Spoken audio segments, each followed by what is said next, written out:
Welcome to the IPRI Peace Lecture Series, a part of our research activity under the International Peace Research Initiative. As a part of our lecture, we've been holding interactions and discussions by eminent scholars on contemporary world affairs and conflict situations across the globe. Some of our previous lectures were given by Professor Klaus Schuller, Professor Christian Wagner, Professor Narendra Pani and Professor Rajmohan Gandhi. Today's lecture is going to be given on the drivers of migration, a global analysis by Professor Francis Héran from the College of France, Paris. Let's, on behalf of National Institute of Advanced Studies, the program that I belong to, International Strategic and Security Studies program, the School of Conflict and Security Studies, and also the network that we have created. I'll talk about the network later, the International Peace Research Initiative Network. Our partners, all our partners are here with us. Let us welcome on behalf of all of us and our supporter and collaborator Konrad Adenauer Stiftung. They have been supporting this Peace Lecture series for the last 2 years. On behalf of all of us, let's welcome Dr. Professor François Héran. I hope I pronounce it correct. Héran is perfect. Not bad. And Victoria, let me welcome you on behalf of the Institute and our network to this lecture today on a very interesting subject on drivers of migration. You know, we have been talking about migration. We have seen some good stories and not so good stories from European theater. Trump has made US as another theater when it comes to migration in the last few years. And people in South Asia have been continuously moving up and down, north and south, left and west, left and right, both in every sense of the word. And you know, when we read history, we were told that civilization was built by migration. You know, that's what the migration was all about. You know, had people not moved either across the Indus or across the Egypt, a great civilization would not have come the way it has. But then today we see migration in a different light. Now let's welcome once again Dr. Héran to talk to us on the drivers of migration. Now, the way we have planned today's session is I'll make a small introductory note, welcome him, and I'll request Victoria. She is from Institut France. I'll ask her to say a few words. We are collaborating with her and the College de France, to which Professor belonged to. Let us say a few words about their institutions. And then we'll request Professor to start his lecture, maybe 35 to 40 minutes he will. And then Professor, we have 4 scholars. They would like to critique your lecture from different perspectives. We have Dr. Anshuman Behera. He works with me in my school and our institute. We have Roshni, she's from Jain University. Dr. Priyanka Mathur from Jain University. Dr. Vaishali from Christ University. We also have Dr. Somaya from St. Joseph's College. These are our partners in the IPRI network. So I'm so glad that you have brought our network also here in one platform today. So we'll have those critiques, maybe 4 to 5 minutes each from different perspectives. And then we'll open the floor for Q&A. And I'm hoping there would be a few from media, and I'm glad to see from other missions also joining. I was told that a few from the British and the Finnish and the Netherlands Council also will be here today. Let's see how it goes. We are recording for your. we upload all our lectures in our website, the lecture series, especially this series. The last one was given by Dr. Schuller. I'm sure you would have met Dr. Schuller. He was the secretary of the German Democratic Party. Earlier we had Professor Rajmohan Gandhi, the great grandson of Mahatma Gandhi, giving us this lecture series in St. Joseph's College. Professor Somaya hosted him. I'm sure you would remember that. So this is the third in the last 1 year, this lecture series. Now I'll request Victoria for a few words. First of all, thank you very much for welcoming us and welcoming Professor François Héran. I know, Professor Chandran, that you are very involved in this project with the French Institute team from Bangalore and Delhi. So thank you very much. So we are very honored to have this kind of collaboration so with NIS and with Collège de France. Because French Institute, French Embassy in India has created this itinerant chair of Collège de France here for 3 years in India. So the professor of Collège de France and Professor François Héran is the first one. He inaugurates this itinerant chair, and it's only the beginning of this beautiful project, I think, and we hope that more professors from Collège de France will come to the best Indian institution, and so we are very glad to be here with you today, and really thank you. Yeah, thank you, Victoria. It's a series that you're planning to bring more scholars from there. We'll be very happy from the EPRI network, and also from the NIAS. We're very happy to host your scholars at NIAS. Now, may I kindly welcome once again and request Dr. Sharma. His short CV is in front of you, so I don't have to introduce him. We have already talked about him when we were discussing this event, so we know your background. We have done our homework about you. Okay. Over to you, Professor. Thank you very much indeed for welcoming me here. I am very much impressed by all the distinguished scholars who are here to hear me. Just a word about the Collège de France. Collège de France has a reputation to occupy the summit of the French university system. There are 45 professors in all disciplines: life sciences, engineering, social sciences, and humanities. And we are elected by a rather complicated process. We don't have students. We have a public audience. We deliver public courses that are shot, and you can see them in videos without any difficulty. It's in French, but some lessons have an English version, especially the inaugural lesson, the first lectures given by the newly appointed professors. And my chair is about migration et société, migration and societies. Thank you very much for having respected the Cedilia and the accent. This is absolutely exceptional abroad. It's maybe the first time I see my name correctly written. So thank you very much. Well. So maybe I can begin now my presentation.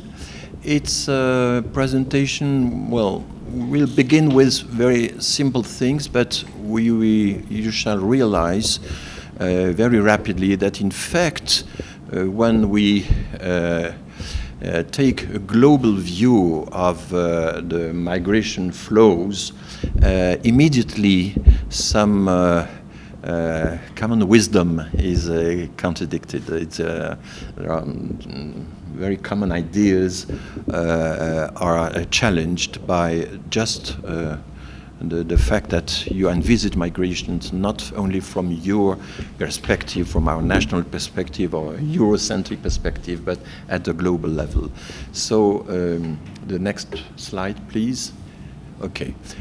These are very known figures. These figures are published every 2 years by the United Nations Population Division, and you can see in blue the absolute numbers of international migrants as they are defined by the United Nations since decades. So people who were born, foreign-born, who cross the border, who are settled now at least for 1 year.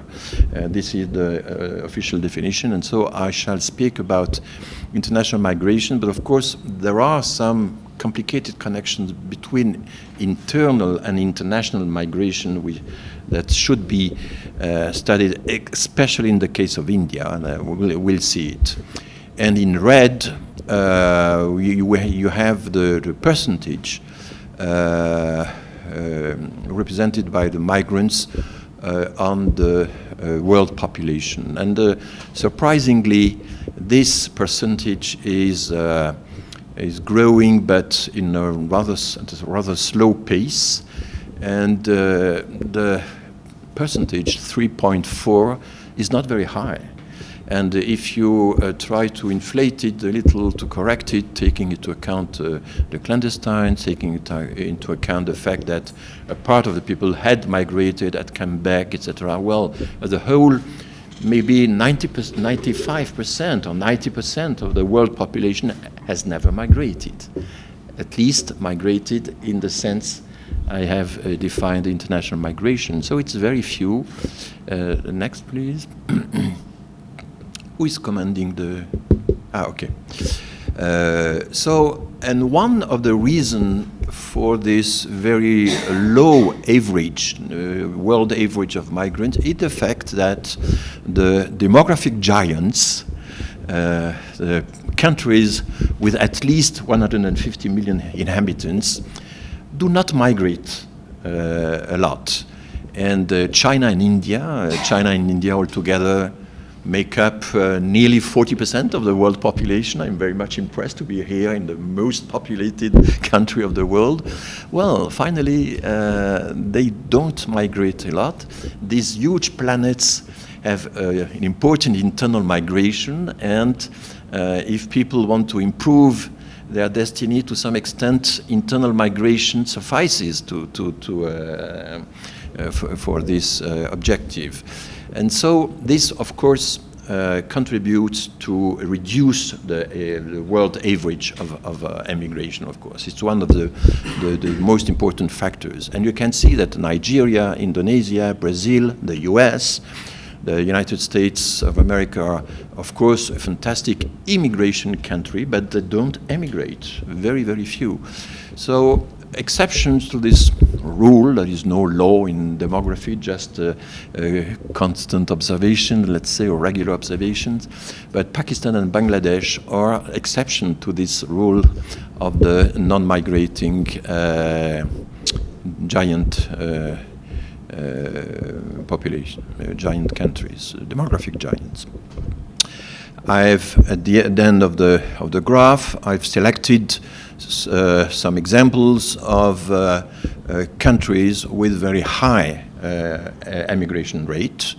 Mexico, nearly 10%, Afghanistan, of course, mainly refugees, and two examples, Romania and Albania, the ex-communist countries from the Balkans, they have a very high emigration rate. We are in Europe fascinated by the emigration of Africans, sub-Saharan Africans, but in fact it's very low, not even 2% of the sub-Saharan Africans do emigrate, and we don't see that in fact Eastern Europe or Central Europe, the ex-communist countries, have now a very high rate of emigration. If you take all the ex-communist Balkan countries, Serbia, Romania, Kosovo, Albania, Moldavia, etc., as a whole, 22% of the population of these countries are living abroad, which is huge. And Bulgaria, for example, it comes up to 40%, something like that. So, but this is not a visible migration, visible from the point of view of religion, physical appearance, and that, of course, changes a lot the perception of the people, especially in the last decades. And Ireland is also, well, there is an intense migration within the English-speaking Commonwealth, the old Commonwealth, and English-speaking area. Next, please. So I present here it's a different vision. It's the migration corridors bilateral, in a bilateral approach from one country to another country, to a specific country. And the most important corridor by far in the world is Mexicans living in the US. So it's not a flow, it's a stock from the technical point of view.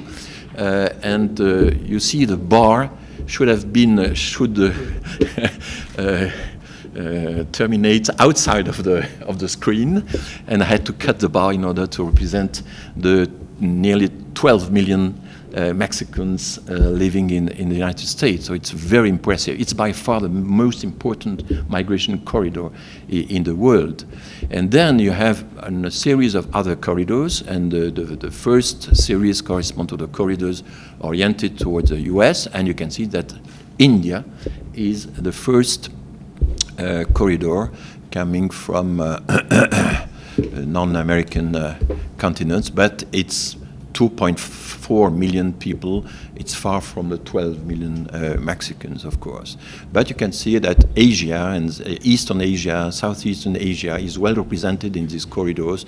China, Philippines, Vietnam, South Korea are important corridors in this aspect.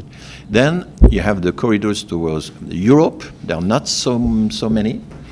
And the most important is represented by the Turks in Germany, the Algerians in France, the Poles in Germany, the Romanians in Italy.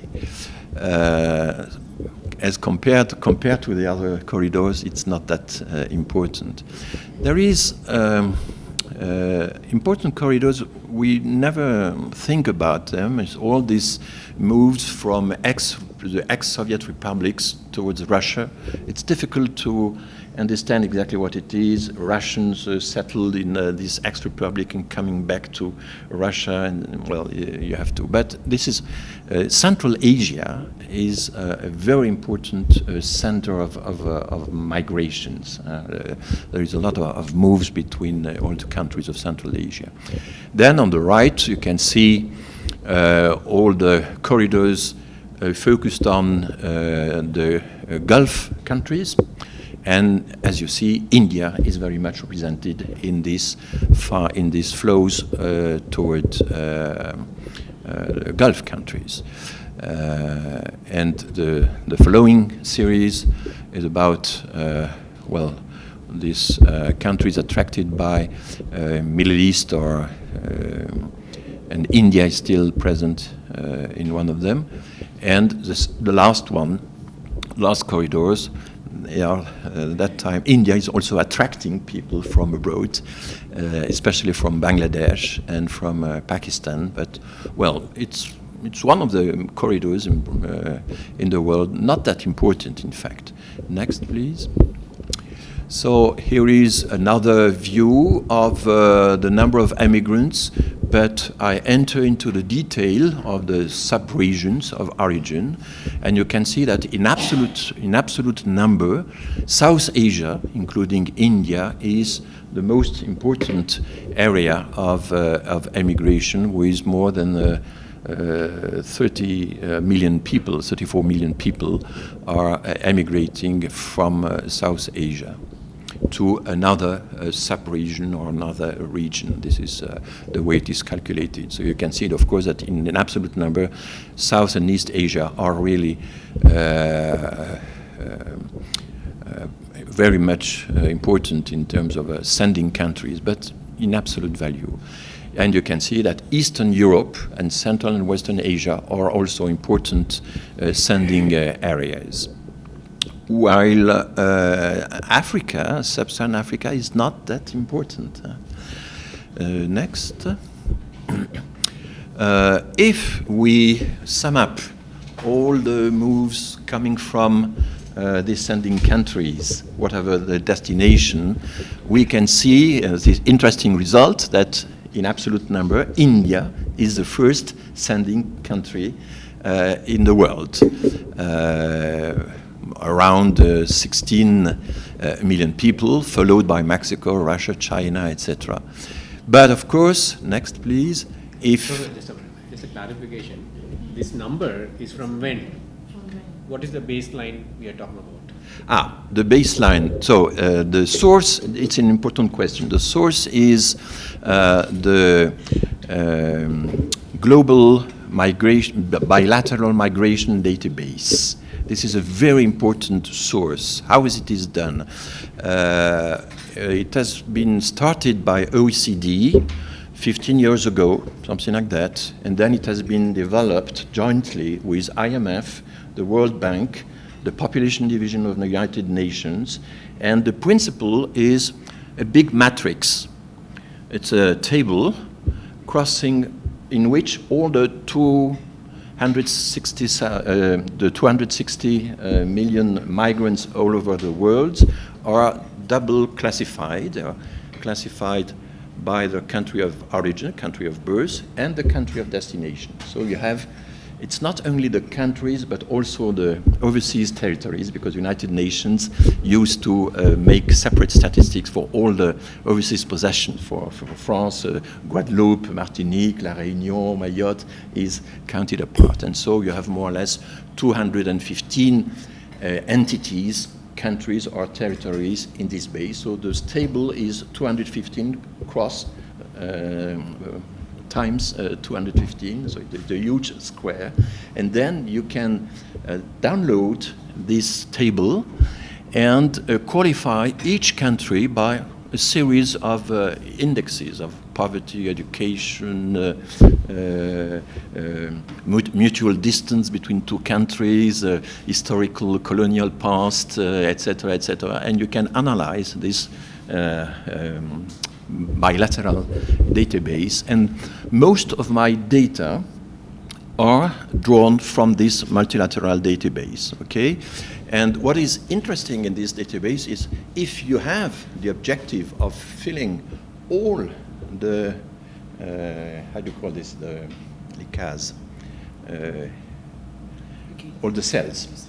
If you want to fill up all the cells of the huge table, you have to respect rules of consistency. It's like a matrix of international commerce.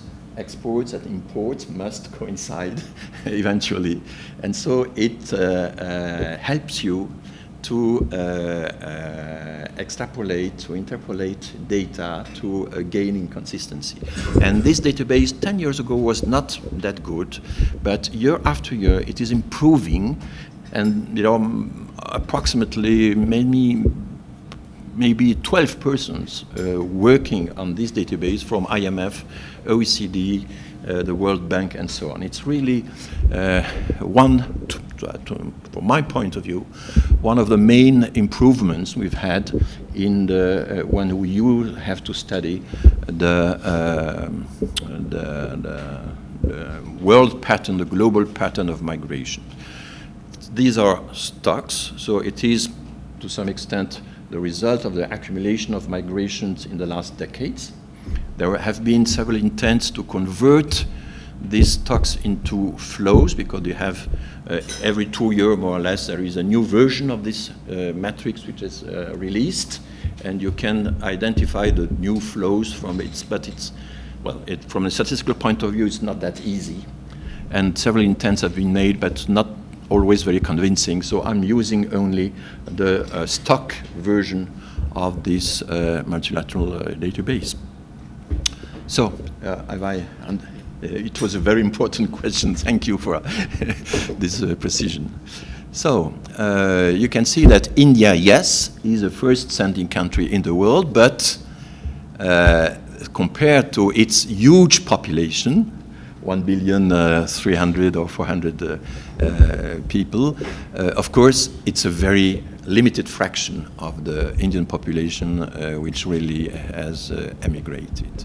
While in Mexico, it's 10% of the Mexican population, including the immigrants themselves. Okay, there are different ways to calculate it. Okay, next. So let's try to see now what are the drivers, the motors of all these moves, and let's put it in a very simple way. It may seem to be a little simplistic, but you will see it's important sometimes to have first, the first order truth before trying to reach the second order truth.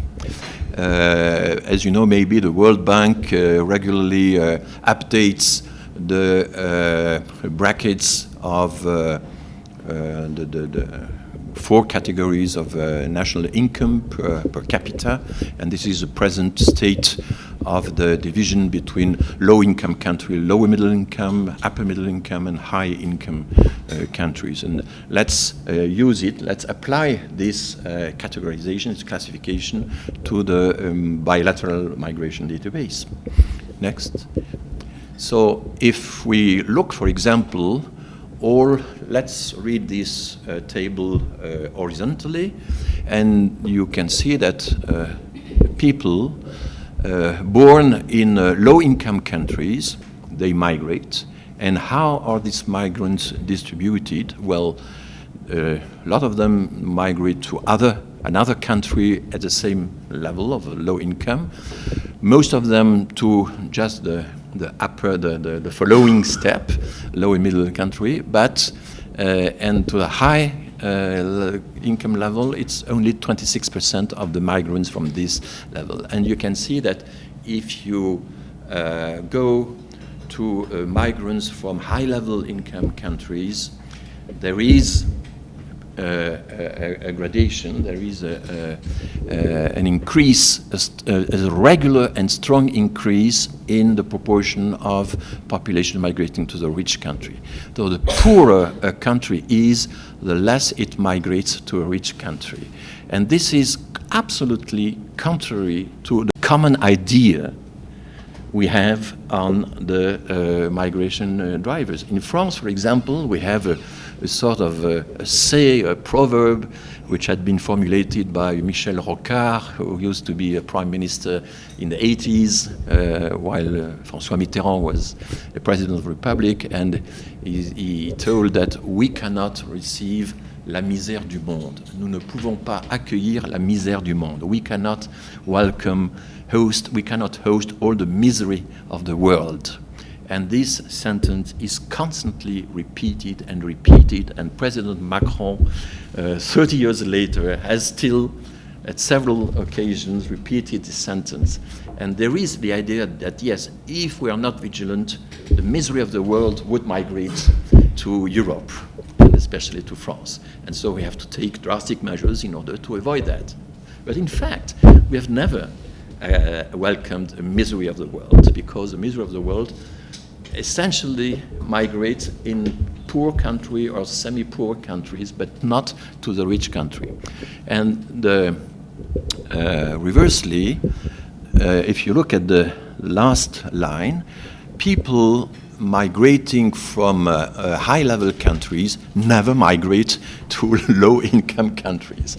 There are temporal migration, there are etc., but the permanent migration, which is included here, at least for 1 year migration, there is no important permanent stream from the high-level country to low level. It's instead of that, you have a very intense and important migration within the rich countries.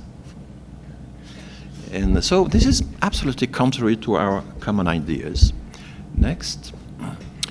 And of course, I am complicating the presentation. I began with absolute numbers, then with percentages, and now I'm using indices of overrepresentation. We could go further and use odd ratios and other measures, but more or less it gives the same result. And here, it's the idea is, okay, if you look at people born in a country with a low-income country, 4.9 means that they are 5 times more likely to migrate to another low-income country than the average of migrants.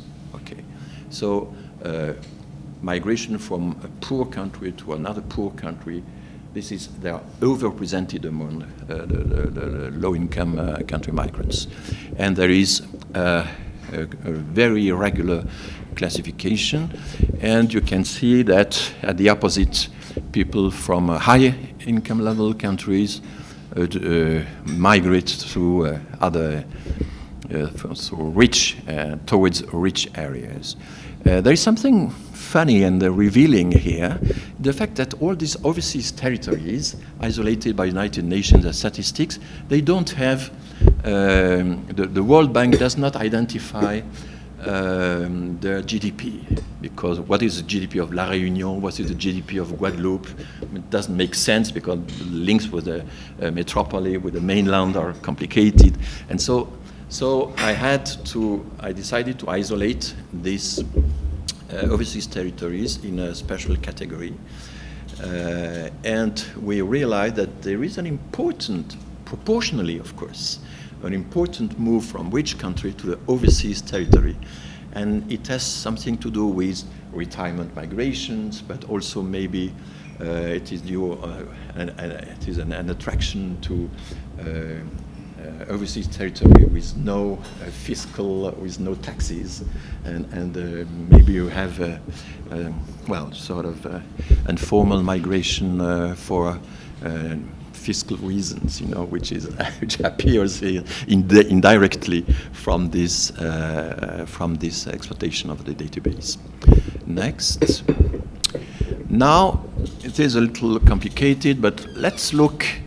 Another indicator, which is one indicator you know very well, the Human Development Index, which is a combination of expectancy of life, years of schooling, and income per capita. Okay, so income, schooling, expectancy of life is, it has been criticized, but well, for my purpose, it's very revealing. And I present here the absolute number. If you look, so to some extent it's a summary of my of this bilateral base, but all the countries have been broken down into a scale of 10 points. The HDI has been reduced to a 10 level scale.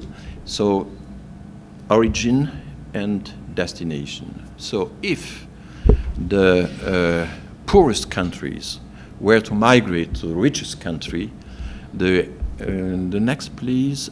Maybe I have and another one. No, okay. Can you come back? Thank you. If the poorest country were to migrate to the richest country, all the area to the right corner, to the lower corner, should be full. But it is not the case. In fact, what we observe is that the right line, where you have the richest countries, the more developed countries in the world, do attract the more migrants, and more or less it follows a curve, well, a two bumps curve, and so this is really you can check here that the general pattern of migration is not following the misère du monde proverbial say. You can see here that this huge tower includes Mexicans in the US. Half of this tower, you see 25 million people, and half of this tower correspond to the Mexicans in the US. But you have also other parts of Latin America, the Caribbean, for example, are here too. But also people from Middle East, etc. Here, 10 to 10, it shows you the importance of migration from rich countries from highly developed countries to highly developed countries. It's very striking. And here you have the Gulf countries are attracting people from level 5 or 4. For example, the Indian migration in the Gulf countries are in this area. While here you don't find the poorest country. The level 1 or 2 correspond to Sub-Saharan Africa, and Sub-Saharan Africa is mainly migrating within Sub-Saharan Africa. Okay, so I think this is a very important pattern to keep in mind. Next, please. So another way of presenting the same thing is a percentage, the way it is distributed, and you can see that the most overwhelmed areas are this country in the middle range of development. Here you find in 6 or 7, you find Turkey, Mexico, the Balkan countries, Central Asia, the ex-republics, Maghreb, Georgia, etc. All these countries, these are the countries that migrate more, not the poorest one. This is very important too, and it's perfectly visible here. And of course, you have also the migration of the rich to the rich. Next. So let's have a look now at the fraction of this population who are produced, I would say, by conflicts, wars, etc. So a topic which is of special interest for you, of course, and for everybody. These figures are very, very well known. They are regularly released by the High Commissariat for Refugees. So it's just a recall. You have 40 million people internally displaced within their own country. You have 2.8 asylum seekers, and you have 22.5 million refugees. Refugees are potentially registered by United Nations refugees, but not all already welcomed by other nations, which through the relocation system. I put apart the Palestinian refugees, sorry for the mistake here, etc., plus rapatriates. So it's important in Europe to recall, to remind us that the bulk of all these 65 million people are hosted by countries in the south, on the south, in the UN definition of the south. For the United Nations, the north is Canada, US, Europe, Japan, New Zealand, and Australia, and all the rest is considered as south. Well, it's of course a very moot point. Next. And these maps have been published by the HCR, and we see during the bulk of the crisis, the migrant crisis in 2016, here are the displaced people, so within their own country, and you can identify all the areas of conflict. The following map is, next please, and then you can see how the refugees or potential refugees are hosted by neighboring countries, a little part of them in Europe, but mainly in Turkey, in Lebanon, etc. Pakistan, India is also welcoming welcome people from Burma, for example, etc. Next, and these are the asylum seekers properly concentrated, especially in Germany at that time. Next. So now let's try to assess the efforts made by different European countries to welcome, to register first the asylum seekers, and then to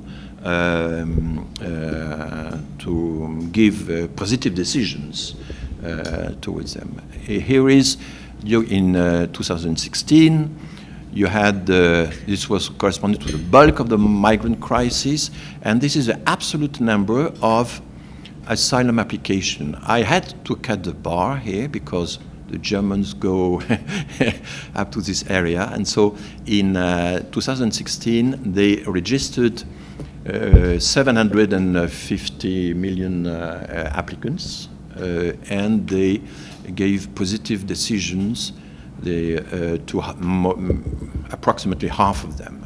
France comes in the second rank by the number of registered asylum seekers, but very far from Germany, and the proportion which were allowed a refugee status is only 25%, something like that. Okay.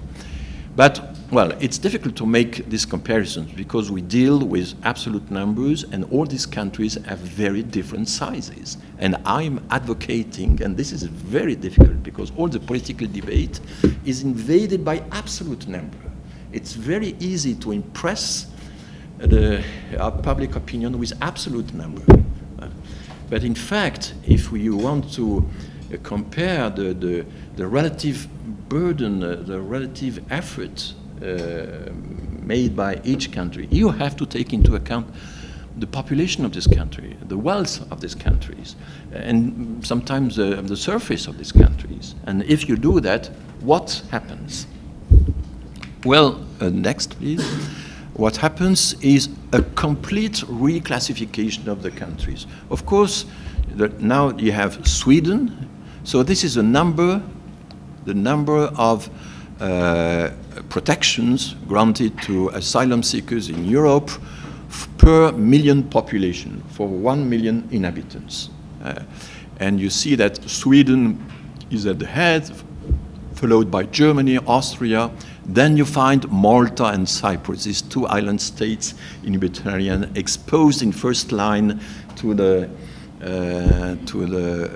asylum seekers wave, and they are obliged by the Dublin regulation to treat these requests first, and this is why these little islands, proportionally to their population, occupy this rank.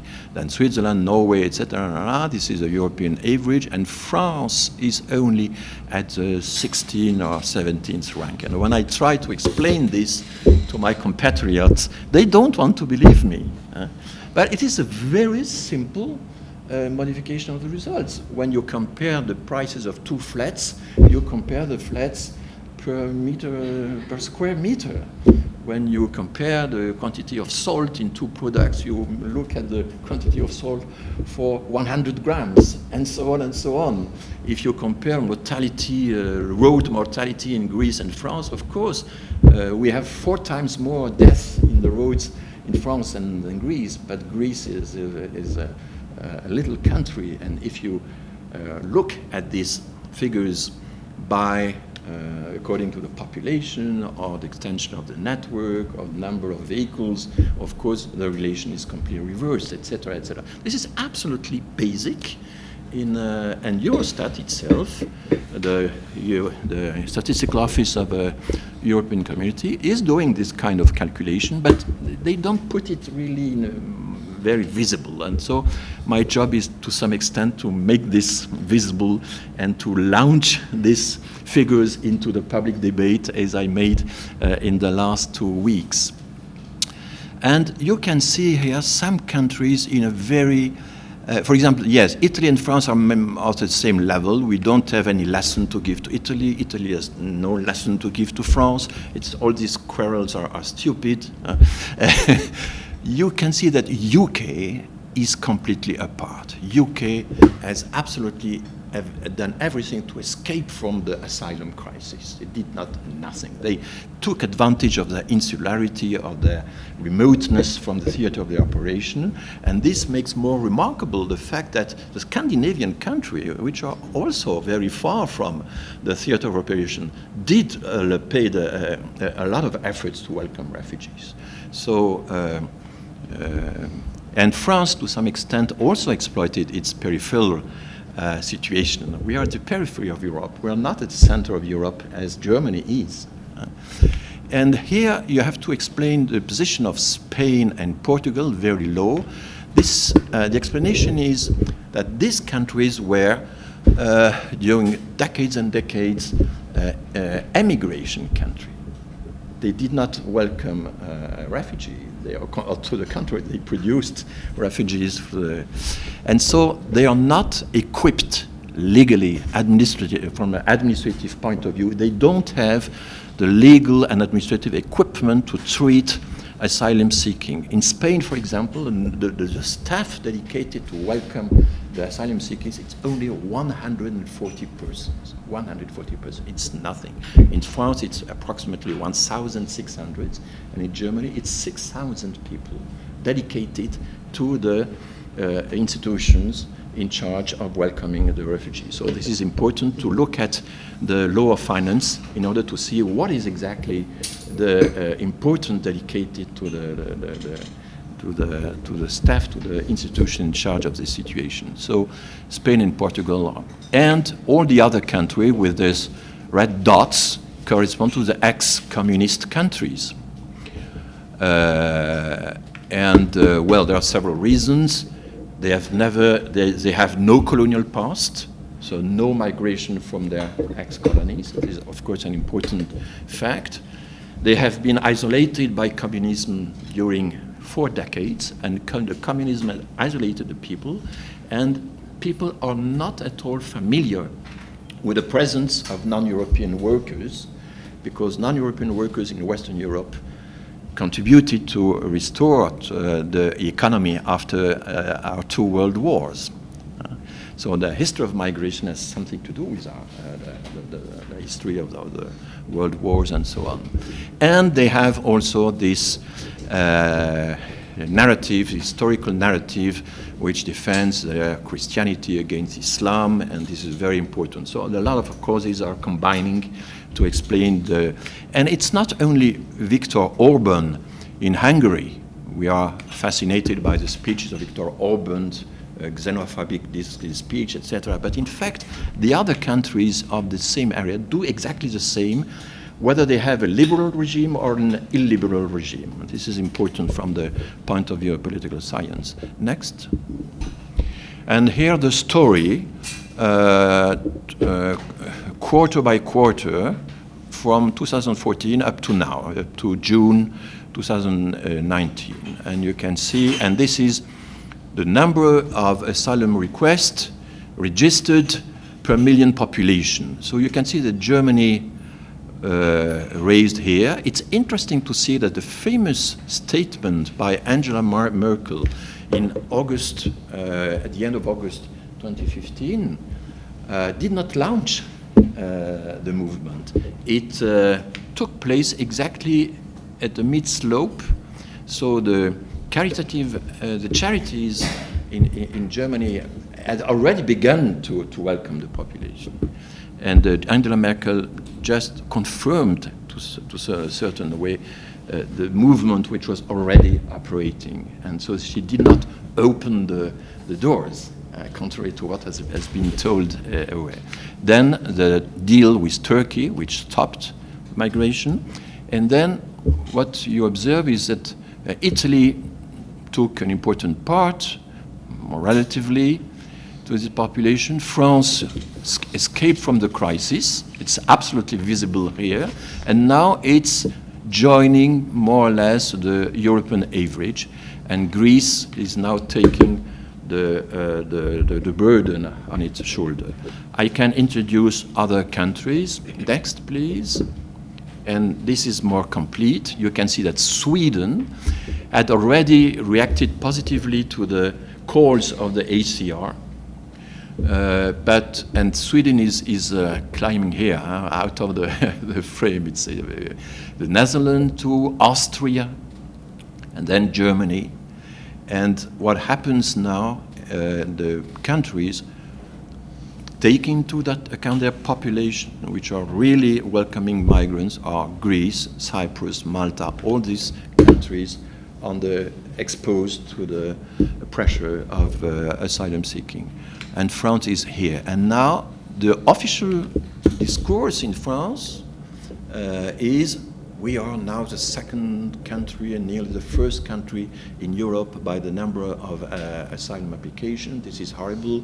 We are absolutely overwhelmed. We are too attractive. There is an official speech about the attractiveness of France. But it's not the case. It suffices to take into account the population, etc., and you realize that no, we are not attractive. We are just in a little average. But I'm trying to explain this. It's difficult. It's really difficult. So next, please. And I shall terminate with the last section about: is it possible to make any prediction about the importance of migration in the future? And we have some sources that have been used, and sometimes. And next, well, we can skip because I don't want to be too long. Next, please. And also, Okay. There is every year, more or less, every 2 years, the World Gallup institution publishes a World Gallup survey.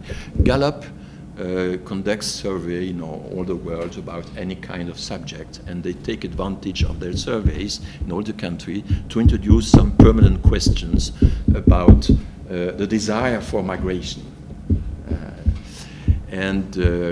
It's okay. Yes, please. So it's called the Worldwide Gallup Survey, and they calculate potential net migration index.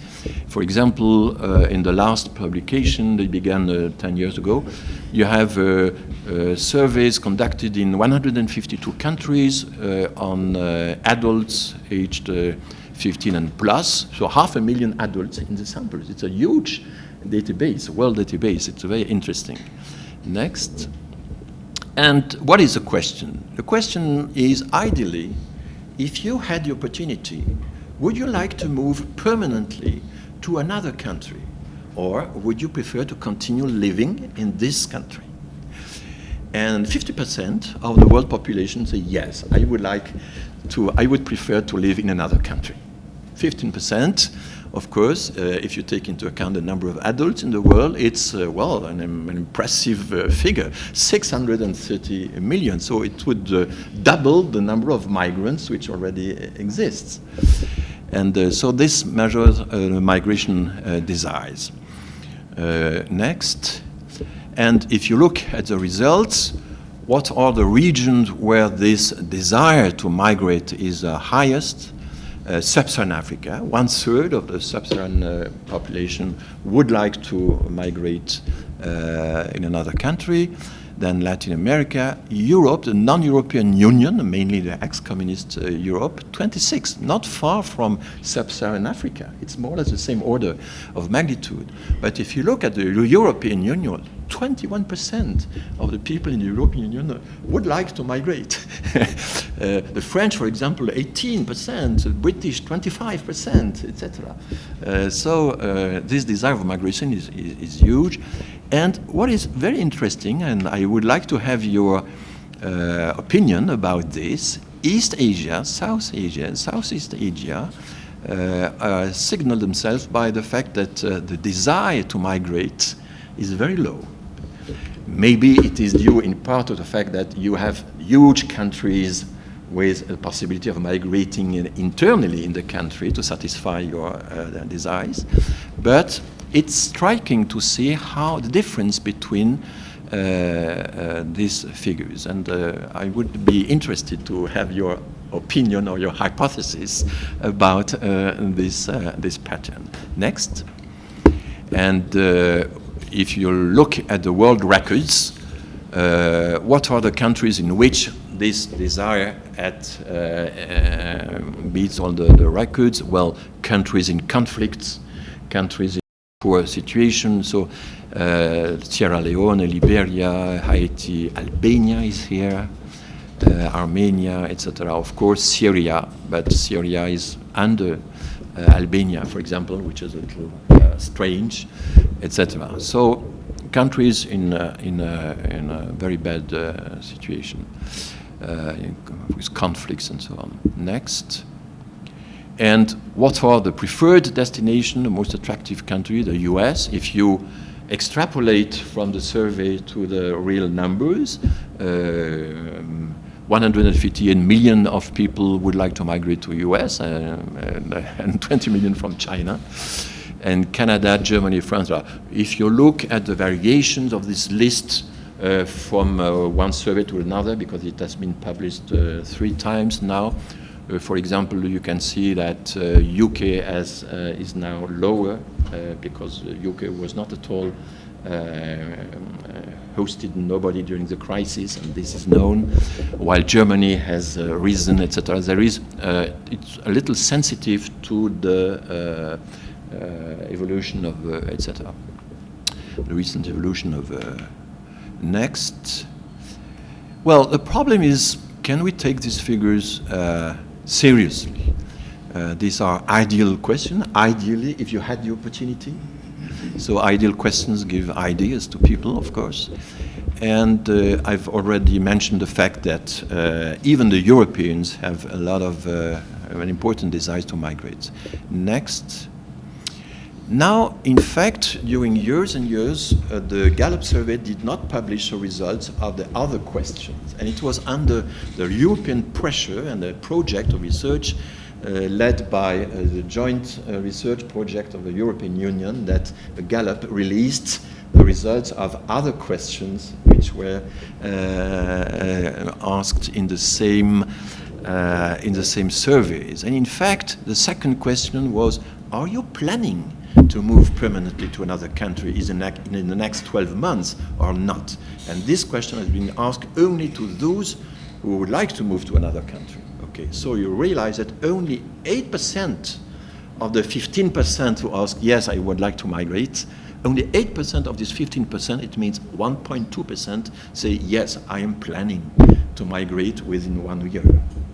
So you see that from the desires to the project, there is a long distance, of course, and it's not no longer 630 million people, but only 48 million. But there is another question next, and it was, have you made any preparation for this move? And this was asked only to those who asked that, yes, they have planned something. And then you realize that only 40% of these 8% say, yes, I am preparing something. And if you look in detail the way it is, the people, it's especially people with the highest education level that say, yes, I'm preparing something. Okay.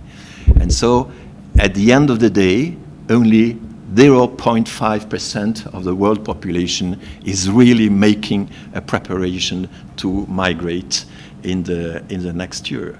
Of course, when you move from the first question to the last one, to some extent you go from stock to annual flow. Right? It has also this meaning from a statistical point of view. But this is an interesting example of the fact that the way a question is phrased in this kind of survey is essential. You have absolutely to be very careful, to be vigilant on the way the questions are phrased, because it changes completely the result.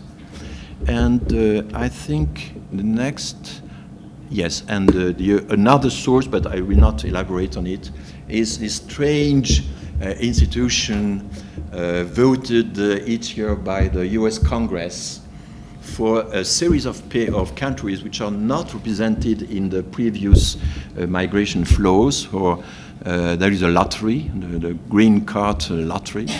And for example, in 2015, Bangladesh, Brazil, Canada, India were excluded from this lottery because the lottery is a diversity program. And the objective is to diversify the sources of migration. So India, for example, is already sufficiently represented. But what is interesting is, so you can you have some weeks at the end of the year to apply online. It's very easy to apply online. And counting the people and their spouses, you have very huge numbers in some countries. There are also some private firms that serve as intermediaries or a sort of industry around this lottery card. You can see that in Ghana, 1.8 million people applying to the green lottery in Ghana. In Uzbekistan, this is interesting, 1.4 million. It's a huge numbers. In Iran, nearly 1 million Iranese people applied to the green card lottery, which is incredible, no? Et cetera, et cetera. But of course, this is biased because of the intervention of some intermediaries, etc. So I think it's interesting from the socio-political point of view. It gives you an idea of the desire for migration in these countries. If one day something happens in this country, some crisis, it can give you a clue on your future. But you may use this kind of data with a lot of caution. Well, I think it's enough, and I'm waiting for your questions, and I'll try to answer. Thank you. Thank you. Thank you, Professor Héran. That's a fascinating set of numbers you presented. And I shall leave you the slides. You will have access to the I slides. was about to request you whether I can distribute this. That's a fascinating set of numbers, and equally fascinating set of analysis and the explanations to the numbers. I think this is something that we could have never thought about, the numbers and explaining migration through numbers. You broke a lot of myths. You gave us a lot of hope as well and broke a lot of our misperceptions about migration as well. Thank you, Professor. Now what we'll do is, I'll request 4 of our scholars to have a brief note on your presentation, and then we will open it for Q&A.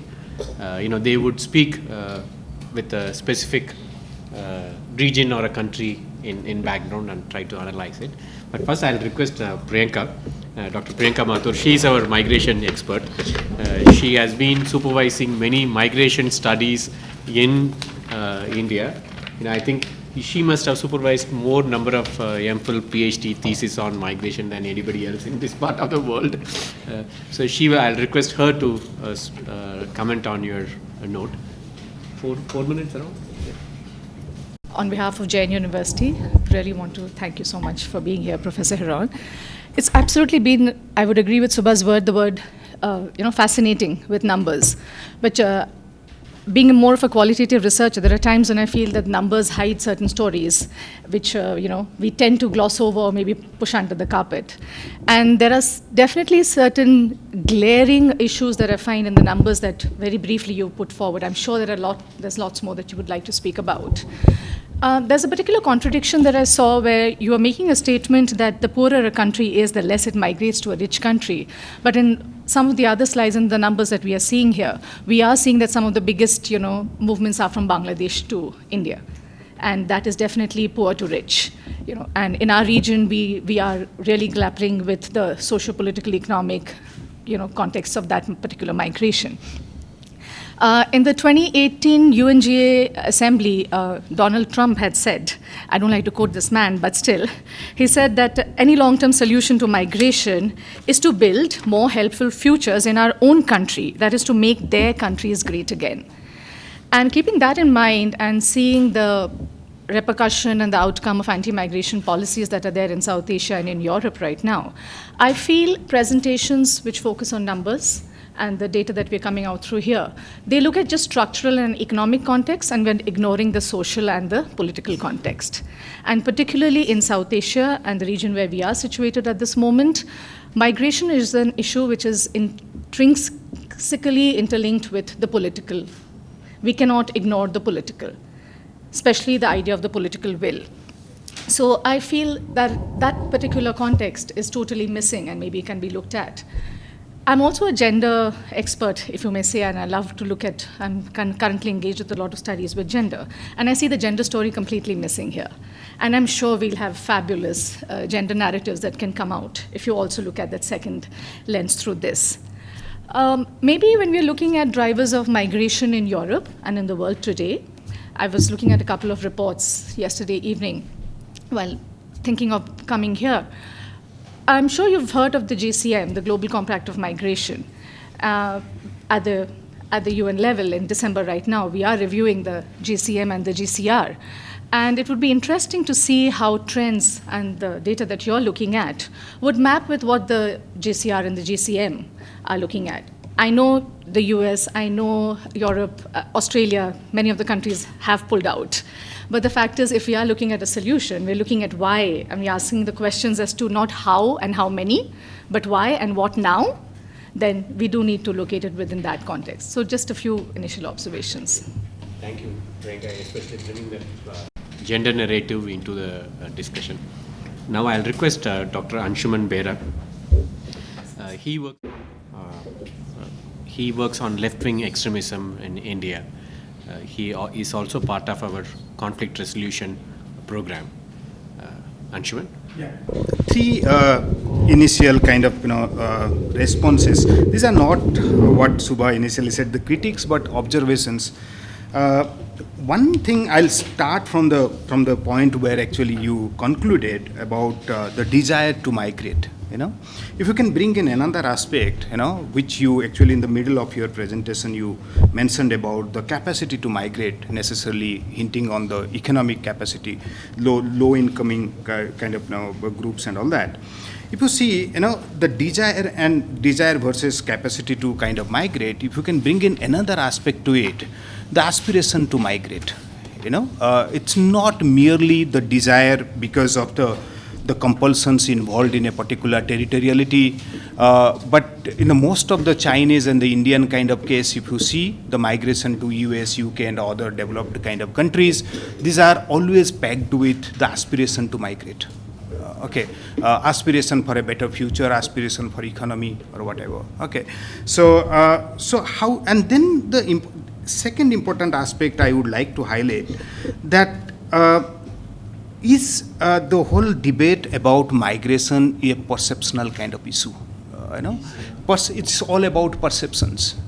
You see the two examples you actually gave. One is about the Albania, Romania kind of countries, the ex-communist kind of countries. Then the very developed country of Ireland, where the migration rate is very high, 16%. But we do not talk about it. In the larger discourse on migration, we talk about Syria, we talk about Bangladesh, we talk about Myanmar, but we do not never talk about the cases of Ireland. So then, is migration is all about the assertion of ethnic, if not race, the ethnic kind of identities. People find it very, very natural to see somebody from the same ethnicity, from same religious kind of thing. It's a very natural process. People migrating to a particular country where they are ethnically kind of approved. So that is, as Priyanka was mentioning, it's not about the number, some other sociological rather kind of issues need to be sort of factored in. Then another, if I can just migrate from here and to a little more, to just to provoke the audience here. In a time when we are actually pushing for globalization, the very debate of migration is necessarily talking about the assertion of territorial identity. So when we are talking about the very assertive territorial identity, because you are migrating from one territorial boundary to another territorial boundary, you are actually in a very contrarian, if not contradictory kind of position.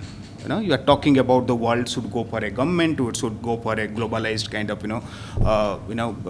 peaceful interaction with each other in economy and all these things. Then the migration becomes a very, very important issue.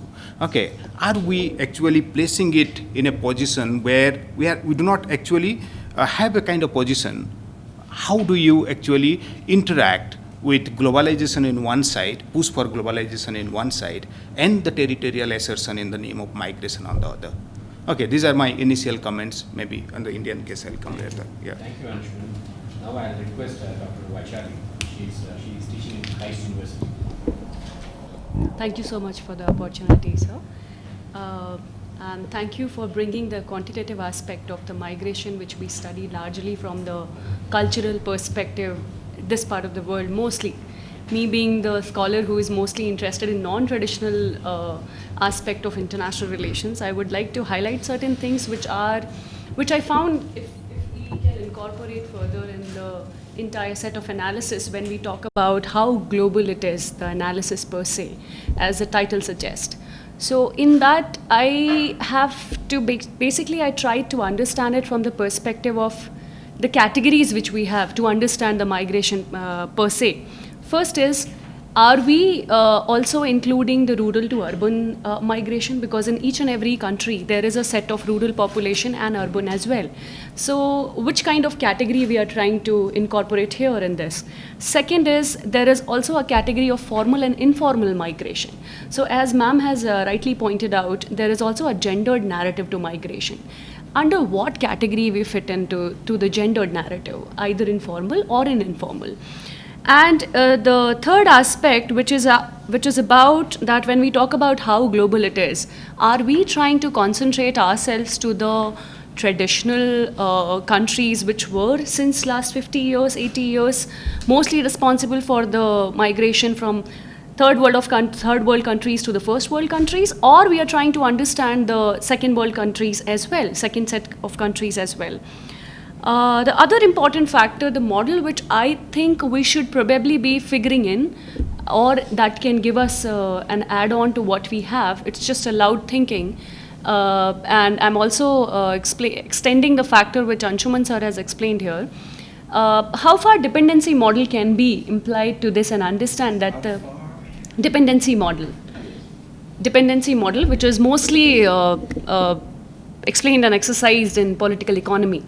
Because to me, when I see three largest democracies in the world today are fighting over NRC, Brexit, European migration crisis, and then US from the Mexico and Afro-Asian migration.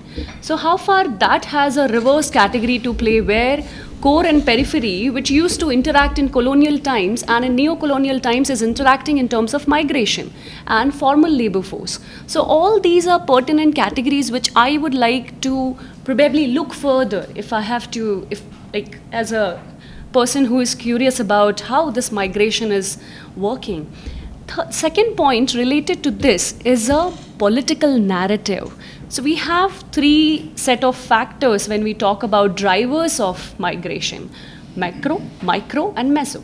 In these three categories, when I see, to me, in macro, political holds the largest narrative. So it's not just about people migrating. It's also about forces which are willing to make it as a pertinent issue.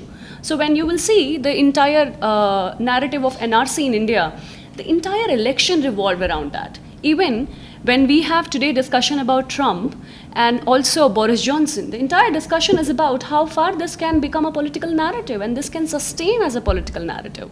So these factors we need to figure in when we are trying to understand the category of how global it is.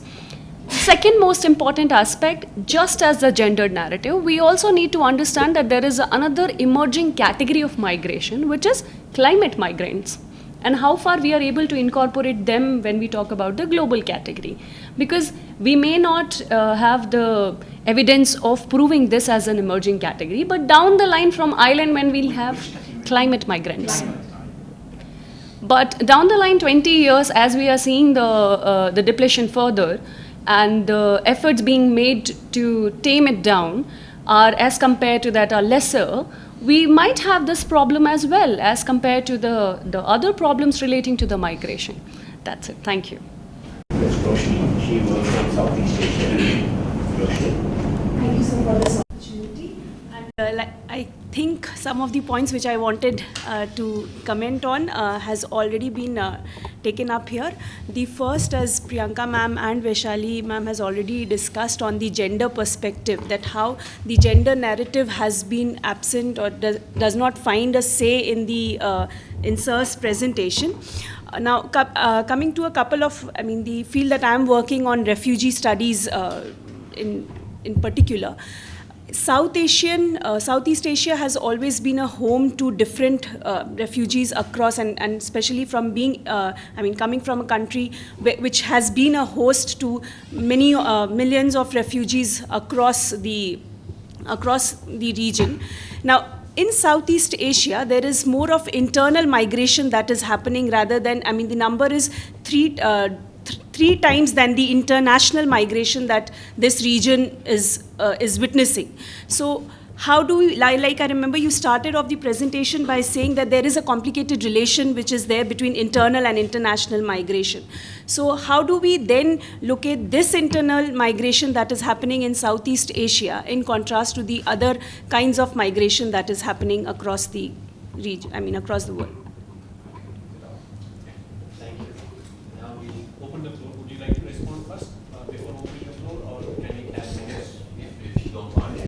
But if there are other questions, No, I can take other questions if there are. Yeah, so we will open the floor, then we'll take some more questions, and then I'll request Professor Héran to respond to. Thank you for your wonderful talk. I was rest of them have put forward a lot of index which leads to migration, which are factors towards migration. I would like to know how religion plays a role in migration. If you can elaborate on that. Interesting. In fact, he did suggest whether he can speak to us on the subject. Given the current status, we didn't want to have it. Please. Hello, my name is Sunil Sargasar. I'm with the Swiss Consulate. I'm also an independent consultant, and I'm here today because I'm supporting the UN CEDAW committee to develop a new general recommendation on trafficking in women and girls in the context of global migration. And so I'm really interested in understanding what are the drivers for the gendered migration, and how much this anti-migrant rhetoric with closed borders and taking a very sort of gender-neutral approach to migration policies actually encourages discrimination against women and puts them in situations of violence.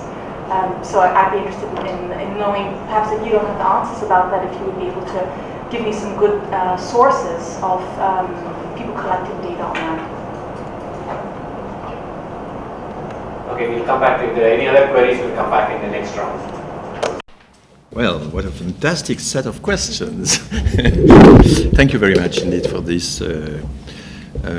I was told I had only 40 minutes to make my presentation, and I had very vague ideas of the kind of thing that could interest you. Of course, migration is very complex issue. It's altogether geographic, political, economic, etc., etc. There are many dimensions in this issue. We could perfectly, and I've done it, exploit the bilateral migration database, taking into account the gender, because all these data are gendered in a very correct way. And so, of course, there are some streams in which women are very important, and for example, the migration from Southeast Asia to the Gulf countries, of course, have a very important component of domestic service, for example, and it has to do with the enrichment of these destination countries, which can now use an important numbers of people working in the domestic service and so on. But I think it's in order to be dealt with correctly, we should take into account also the legal constraints. If I look, for example, what happens in the US, in Europe, and also in the Gulf, the problem is a problem of family unification. What is striking in Asia is the fact that most of the time this is a work migration, and the destination country don't want to integrate the people. And the migrants themselves have, well, most of the time they have the intentions just to work on a temporary basis, to make some money and then to get back. And this was exactly the situation in which we were in the 60s in Switzerland, in France, in Germany, etc. There was the idea that these migrants were temporary and they had to get back after a while, 2 or 3 years, no more. And even worse, at the beginning of the 60s, most of the workers from the South or from the ex-colonial countries were employed during the year. They were dismissed during the holidays and then recruited in autumn, you know. And so it was, well, the Italian diplomacy, for example, and the diplomats from the Sandy countries played a very important role, precisely because at that time there was a process of the European unification. So we had to hear the voice of the Italian diplomats, for example, and they exerted a very strong pressure to sign bilateral agreements between sending country and receiving countries. And the content of these bilateral agreements was, yes, you have to give to our workers the social protection equivalent to the social protection of the natives. And this played a very important role to change completely the tempo and the content and the gender dimension of the migration. And so the migrants could benefit from the work law, the social laws, etc., of the receiving country, and also the school system. And then there is, and I think that it will certainly obtain also in Asia, there is a strong trend to unify the families. I remember when I was young, I was 15, one of the main topics about migration, which does not exist any longer, was the sexual frustrations of the migrants because they were separated from their spouses and so on. And there was, of course, all sexual commerce dedicated to this, to tackle this situation. The desire for family unification is very strong. It has been recognized in France in '78. It was one of the most important decrees of the Council of State, saying that yes, you have the right to live in a normal family life, and a normal family life for migrants means that the spouse and the minor children have the right to come and they have the right to work. Otherwise, there is no normal family life. And then it has been taken over by a European Convention of the Human Rights, which say that has confirmed this one. In fact, all the countries try to reduce, to put a lot of constraints to the application of this family unification. But at the end of the day, the importance of family unification is important. Now we have this problem that if the women are mainly introduced into the destination country and the category of family unification, it is there is a systemic discrimination in this because their access to the labor market is more difficult if they are introduced under this category. And now there is an idea that it should be tackled directly. The Canadians, for example, have this idea, the French not yet. So the gender dimension, of course, I could make a whole presentation about the gender dimension, but it's right, I should have at least mentioned it.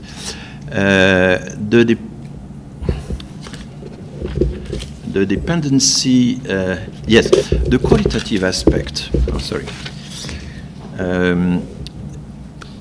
I'm an anthropologist by my training. My two theses are theses of anthropology. So, and then I worked in statistical office, and it's a strange career.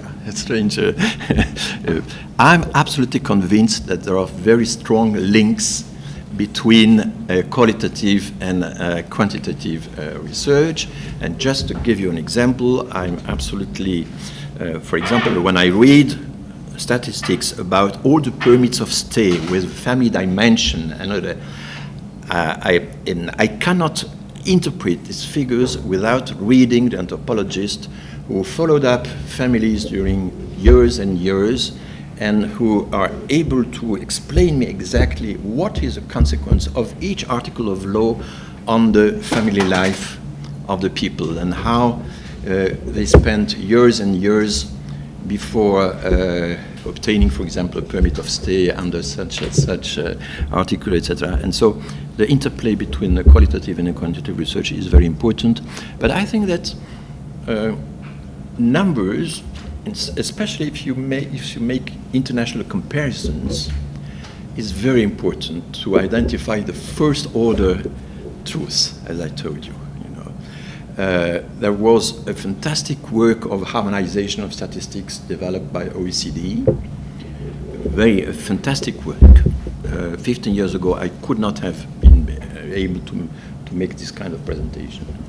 And so it's important in the public debate, at least in Europe, to have a good idea of our position in the international scenery. There are some funny examples. For example, if you ask, it has been done, if you ask in a survey, do you think that your country receives welcomes more migrants than our neighbors. And the question may be posed in terms of flows, in terms of stock, and so all the public opinions in Europe are convinced that their country receives more migrants than the neighbors. Of course, as a whole, it's impossible. So this gives you a direct indication of the over-representation, of the biased representation of the fact is, in the public debate, there is a mixture of quantitative and qualitative analysis. For example, all the topic of the great replacement, big replacement, is based on a pseudo-demographic analysis. And my job is, in part, is dedicated to rebut the pseudo-quantitative arguments that are constantly used in the public debate. The extreme right, they use demography. They use numbers. They constantly speak of numbers, and the numbers are with all the specter of invasion and the numbers, etc. So you cannot escape from numbers, and all at the same time you have to speak about laws, about rights, about values, etc. And you cannot separate both strands, I would say. Yes, of course, the political context is absolutely essential.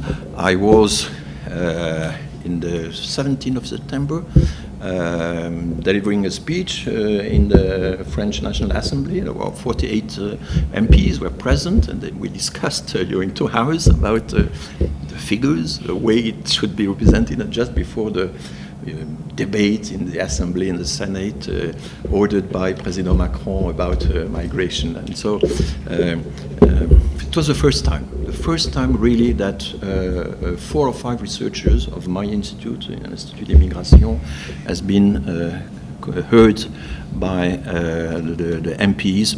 I don't know exactly with what results. It's always difficult, but at least we made our duty. So yes, I know the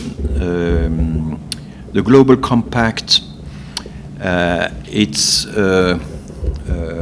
essentially the sharing of good practices, I would say, to welcome and to treat in good conditions the migrants, the asylum seekers, etc. So, of course, it's not legally constraining, but experience has shown, even in legal analysis, that this kind of text may be very influential and may be cited by the tribunals, for example, when they make a decision. So it can play a role in the jurisprudence. And so France has signed this global compact, and it was under the attacks of the tough right, the far right.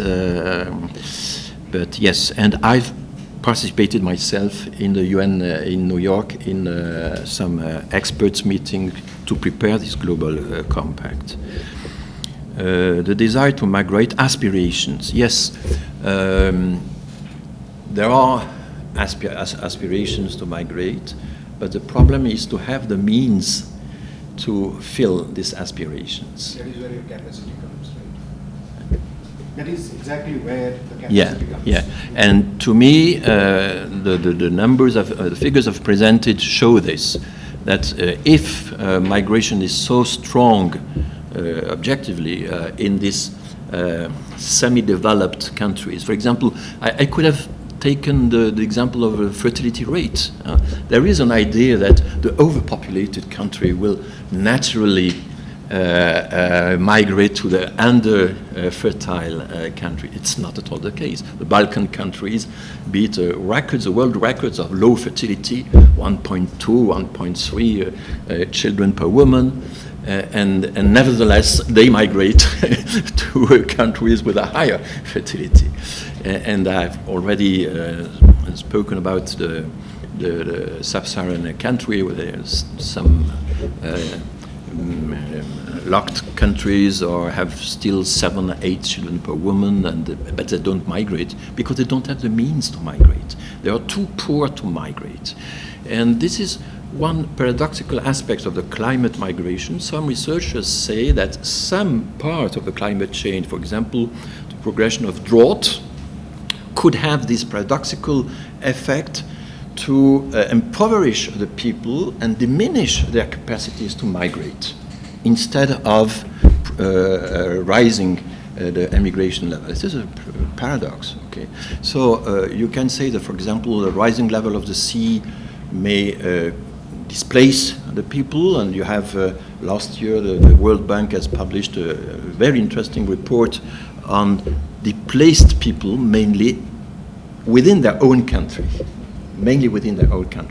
because there is no, for the moment, real objective data that demonstrate that climate change would provoke international migration. It may, or intercontinental migration. It can provoke regional migration, for example, in sub-Saharan Africa.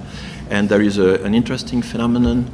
It's the 38, something like that, African countries signed agreements about free move, free circulation within them. It's now easier to move from one country to another within sub-Saharan Africa than it is across Latin America, for example. Well, it's not that easy, because if a country is in conflict like Mali, there are control of the border which limits, of course, the circulation. But I think that one of the future of African migration is a possibility, the bigger possibility to migrate within Africa through this free circulation agreements we have in Europe, for example. And it could help to tackle the migration, the climate, the consequences of the climate change. Perceptions. There is in the European social surveys, we introduced a series of questions of perceptions about migration, and what is strange is more or less 2/3 of the European population, but also the American population, 2/3 think there are too many foreigners, too many foreigners. 2/3 think that these foreigners don't want to integrate, etc., etc. So that there are the idea that the others, or there are too many of the others. The problem is that these figures have absolutely no correlation with the level, the importance of foreign population in the country. We have very different percentage of foreign population, very different percentage of immigration, including the first generation, the second generation, the first descendants, etc. And the variation of this presence of foreigners is not reflected in this perception. So there is some disconnection, and there are two theories about the perception of migration. There is more or less the contact theory and the threshold theory. The threshold theory, contact and threshold theory.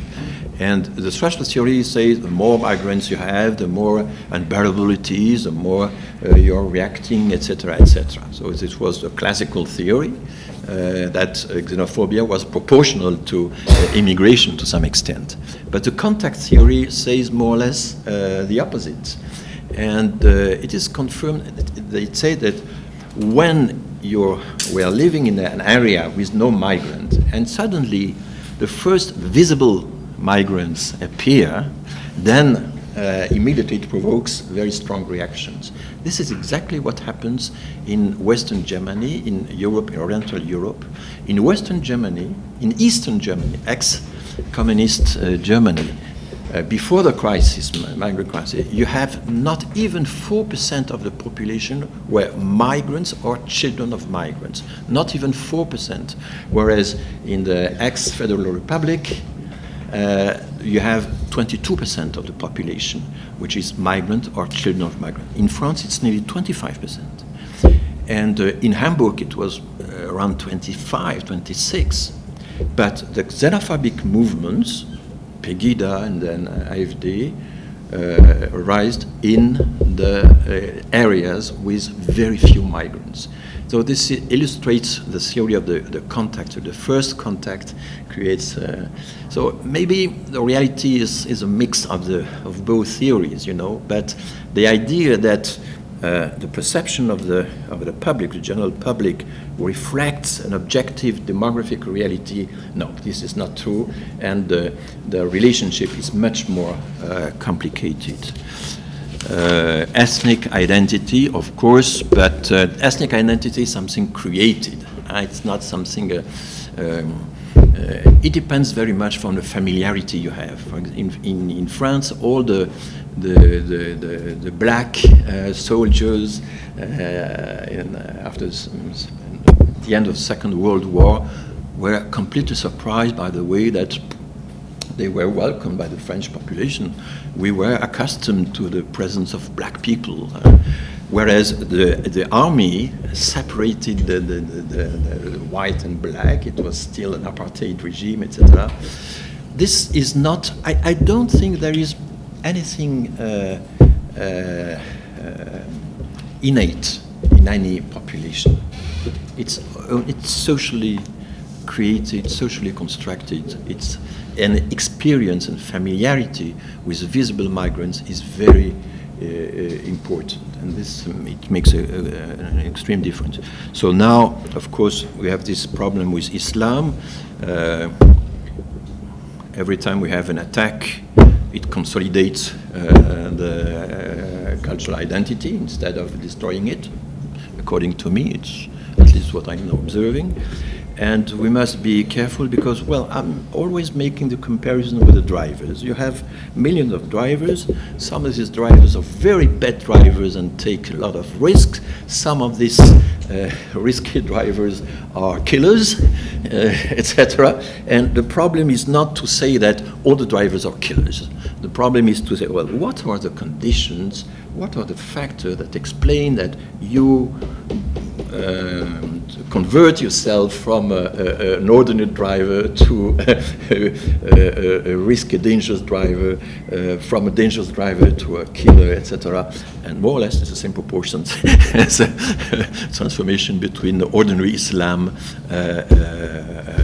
fanatic Islam, and jihadist. You know, so I think, and the factors which explain radicalization are very complicated. Some are psychological, some are social, some are due to discrimination. I don't think we can, like essayists in your cabinet, decide what is a good factor. You have to analyze it with good surveys, with good case by case, and that's the way research is going. I cannot, well, formal and informal, in all the statistics, in fact, it's about legal migration, but legal migration includes past illegal migration. For example, if you look at the permits of stay delivered in France in 2018, a lot of them are delivered to people who are staying here since years and years, sometimes 15 years, 10 years. So more or less 40% of the legal migrants have spent a part of their life in an irregular situation. For example, your child was born in France. At age of 13, he can ask for the French citizenship. So you become a parent of a French child, and so you have the right, you're entitled to claim a permit of stay. This is just one. Or you marry somebody who is in rule, and you're not in rule, and there is a very complicated story of alignment of the personal situation on the situation of the spouses, etc. So there are not two species of humanities, the one which respects the rule and the one which violates the rule. It's much more complicated, and I make this comparison, the poetic comparison. We all know that there is a difference between day and night. We know there is dawn and absolutely. We know that there is a possible transition between night and day and night. We know that, and we still think that there is distinction between day and night, but we are realistic. We know that there are gray zones between both, and we have to manage them. And the idea of putting a wall, completely a waterproof wall between day and night, and it's unrealistic. And this is the way I understand the problem. Okay, so I think I have asked more. Yes, of course, I'm myself. I presented yesterday the range of the theories that explain or pretend to explain the migration. Of course, the dependency theory is one of the most important. There's also social capital theory. There's also the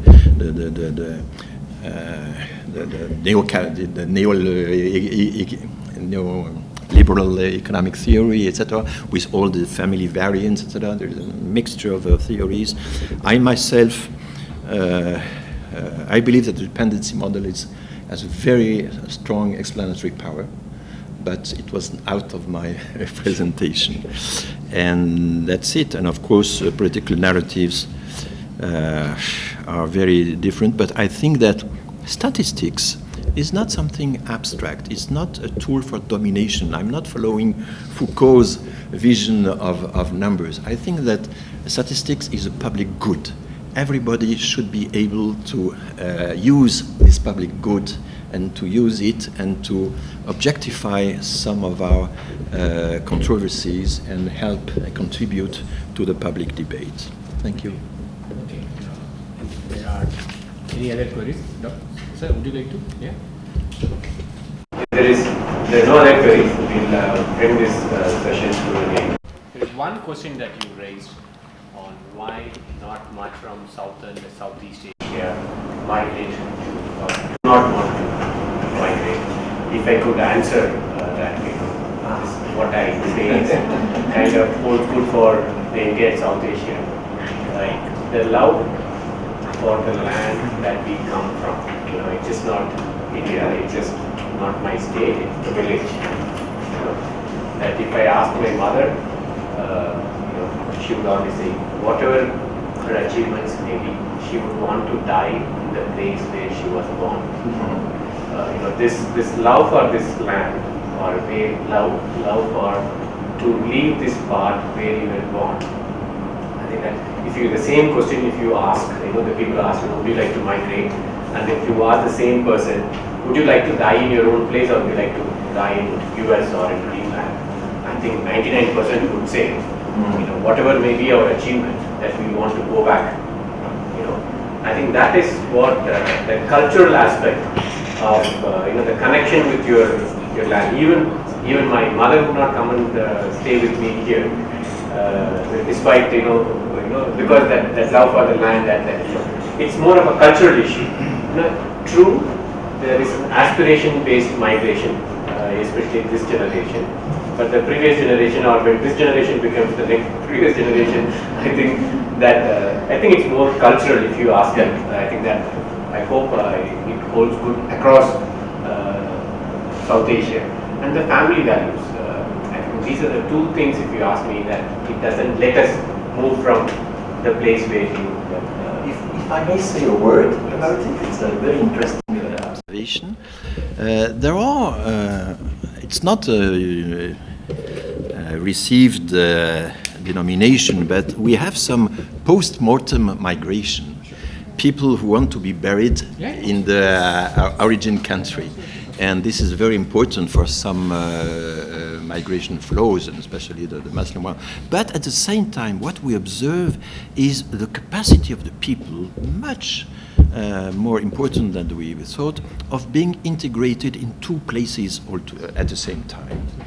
You can be, I'm attached to my region of origin, Alsace. I'm very much attached to Alsace, but I also feel very good in Paris region, etc., and in some parts of the world, and so I think people are able to have a double integration and double citizenship. It happens that in most of the Asian countries, for historical country of origin, if they learned you have acquired another citizenship, you lose immediately your citizenship, which is not the case in the Muslim world, for example. It's not the case in many other countries. For example, if you're a Moroccan, you stay a subject of the King of Morocco, okay, for life. The king will never lose any of his subject, but he doesn't care if you acquire the French or the Dutch citizenship. And this possibility of managing together double reference, double citizenship, double attachment is also something which is possible. The issue, Professor, is the idea of retirement in South Asia. You know, most of us aspire to be with the government. Yeah? So we retire from our office by mid-50s, late 50s or 60s, depending on which part of the country we are in South Asia. So that's the official retirement. And then mentally we retire, I think, sometime in the late 60s, 70s, we mentally retire. When we retire mentally, I think we want to go back. Full of the native. Yeah, I think that's we would still want to work. You know, I don't think I would want to go back home and work there, but I would still, as long as Niaz doesn't kick me, I will. Okay. Now, let us thank Professor Héran on all our behalf, from Niaz and also from the network. And let's invite him for lunch. I request all of you to join us for lunch. Let's not leave him. I don't know when we will see him again. We'll continue this discussion over lunch. It's just next to the main canteen, where I request all of you to be there with us. Yeah. Thank you. Thanks once again, you so much, Professor, for